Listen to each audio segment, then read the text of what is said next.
ചക്കപ്പുഴുക്ക് ഉണ്ടാക്കാം. ചക്കയും ചക്കക്കുരുവും എല്ലാം ക്ലീൻ ചെയ്ത് വൃത്തിയായിട്ട് എടുത്തിട്ടുണ്ട്. കുക്കർ എടുത്തിട്ട് ഈ ക്ലീൻ ചെയ്തതെല്ലാം ഇട്ട് വെള്ളം ആ മേളിന് കുറച്ച് താഴെ രീതിയിൽ വെച്ചിട്ട് ഉപ്പും ഇട്ട് നമുക്ക് അടച്ചു വെച്ച് വേവിക്കാം. തീ നല്ല കുറച്ച് വെക്കണം. നമുക്ക് അരപ്പ് റെഡിയാക്കാം.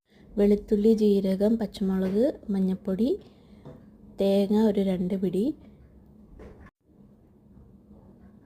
ഇതെല്ലാം നല്ലതായിട്ട് അരച്ചെടുക്കാം. അരപ്പ് റെഡി. 2 വിസിലിന് ശേഷം ആവിയെല്ലാം പോയിട്ട് ഒന്ന് തുറന്ന് ഒന്ന് കുത്തി നോക്കണം ചക്കക്കുരുക്കെ ഒന്ന് വെന്തിട്ടുണ്ടോയെന്ന്. എന്നിട്ട് അരപ്പ് ചേർത്ത് എല്ലാം ഒന്ന് മിക്സ് ചെയ്ത് നമുക്ക് എല്ലാം ഒന്ന് മിക്സ് ചെയ്തിട്ട് ഇച്ചിരി നേരം ഒരു വിസിലും കൂടെ കേൾക്കാനായിട്ട് ഒന്ന് വെയിറ്റ് ചെയ്യാം. തീയെല്ലാം കുറച്ച് തന്നെ വെക്കണം.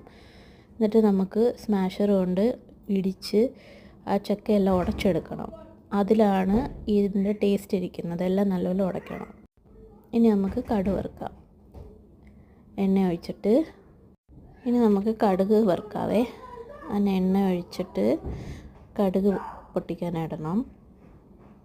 കടുക് പൊട്ടി വരുമ്പോൾ കൊച്ചുള്ളി ഇട്ട് ഒന്ന് വഴറ്റി റെഡിയാക്കി എടുക്കണം.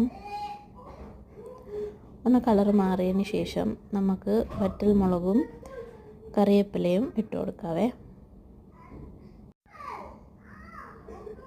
എല്ലാം ഒന്ന് ചെറുതായിട്ടൊന്ന് വഴണ്ട് വരുമ്പോഴത്തേക്ക് നമുക്ക് ഇതിലെ സ്പെഷ്യൽ സാധനം ചേർക്കാം. അത് തേങ്ങ, 1 പിടി തേങ്ങ ഇട്ട് കൊടുത്ത് അതൊന്ന് മൊരിയിച്ചെടുക്കണം. അതിനകത്താണ് ഇതിൻ്റെ ഒരു വെറൈറ്റി ടേസ്റ്റ് ഇരിക്കുന്നത്. ആ മൊരിഞ്ഞ തേങ്ങേൻ്റെ ഒരു ഫ്ലേവറും എല്ലാം കൊണ്ടിട്ടാണ് കറി സൂപ്പറാവുന്നത്.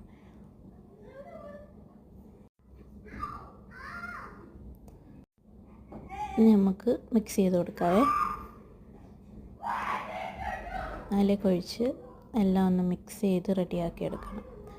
ചക്കപ്പുഴുക്ക് റെഡി.